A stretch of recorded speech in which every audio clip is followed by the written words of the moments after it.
നമസ്കാരം. ഹൈക്കോടതി ഉത്തരവിനെ ഭയന്ന് കണ്ണൂരിലെ പോലീസ് CPM നേതാക്കൾക്കെതിരെയും പ്രവർത്തകർക്കെതിരെയും കൂട്ടത്തോടെ കേസെടുത്തത് വിവാദമാകുന്നു. കണ്ണൂർ നഗരത്തിന്റെ ഹൃദയഭാഗമായ ഹെഡ് പോസ്റ്റ് ഓഫീസിന് മുൻപിൽ വാഹനങ്ങൾക്കും പൊതുജനങ്ങൾക്കും മാർഗതടസ്സവും ശല്യവും സൃഷ്ടിച്ചതിനാണ് CPM നേതാക്കൾ ഉൾപ്പെടെ 10,012 പേർക്കെതിരെ കണ്ണൂർ ടൗൺ പോലീസ് 2 ഘട്ടങ്ങളിലായി കേസെടുത്തത്.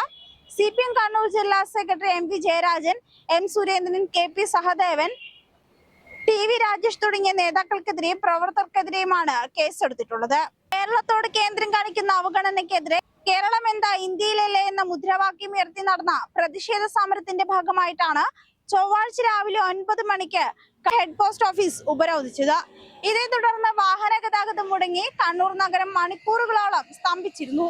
2 ദിവസം മുൻപ് പാതയോരം തടസ്സപ്പെടുത്തി കൂറ്റൻ സമരപന്തൽ കെട്ടുന്നതിനെതിരെയും പൊതുജനങ്ങൾക്ക് തടസ്സമുണ്ടാക്കുന്ന രീതിയിൽ ഉപരോധ സമരം നടക്കുന്നതിനെതിരെയും മുന്നറിയിപ്പുമായി Kannur town police inspector Sreejith Kodiyeri CPM Kannur ജില്ലാ സെക്രട്ടറി MV ജയരാജന് നോട്ടീസ് നൽകിയിരുന്നു.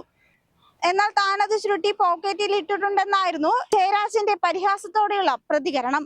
സമരം ചെയ്തതിന് ജയിലിൽ പോയി കിടക്കേണ്ടി വന്നാൽ അതിൽ പ്രശ്നമില്ലെന്നും ജയരാജൻ തുറന്നടിച്ചിരുന്നു.